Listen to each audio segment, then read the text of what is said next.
What are the advantages of roadways? So these advantages are common in all these roadways, railways, waterways, airways. In all these we will be able to see the question, what are the advantages? This is a guarantee question. First we will study about advantages of roadways.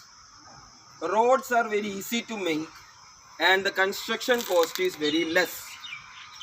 The cost for making the road is very less. We are able to make the road very easily.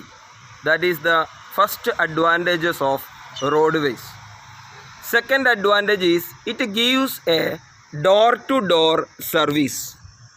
You see, this road is coming from in front of our school and it comes into Rico. To each and every houses it goes. We cannot come by train like this.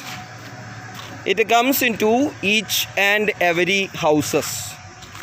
So this is the second advantage of roadways, door to door service.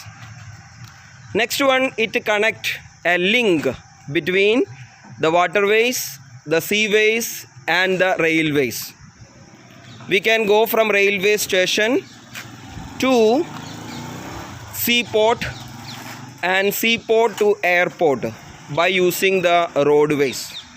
So it connects all the other transportation methods.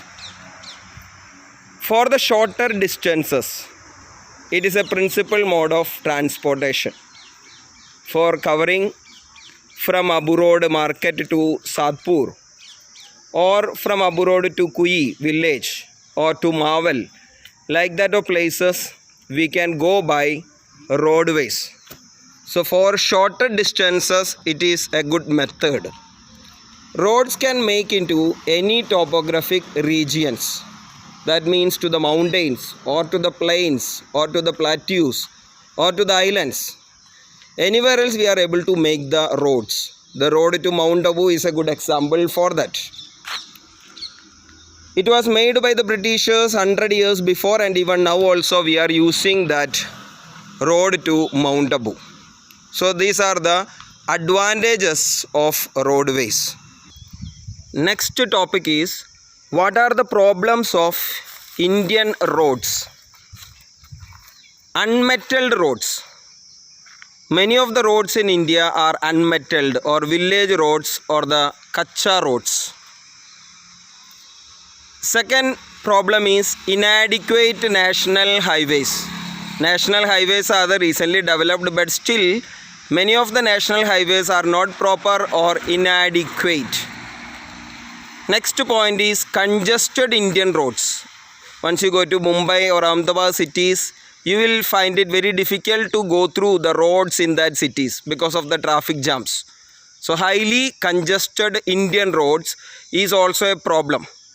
Then old and narrow bridges. This is a problem, also a problem of Indian roads. Narrow bridges. While you go to Manpur side, you will be able to see a bridge over there. There are two bridges, but that old bridge, it was used by the people of Abu Road for many years. So that road, that bridge is an old and narrow bridge.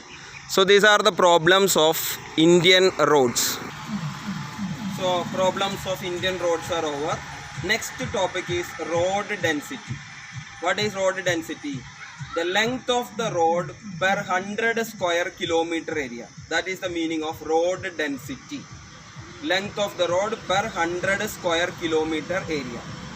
Average Indian road density is 142.68 kilometers. That is the average Indian road density. State-wise it varies. Some states are having less road density. Jammu Kashmir is having only 12.14 kilometer road density. State like Uttar Pradesh is having above 517.77 kilometer. State Kerala also got above 500 road density. So these are the topics which are related with road and road transportation. Tomorrow's topic I will teach you about railway. Okay, thank you.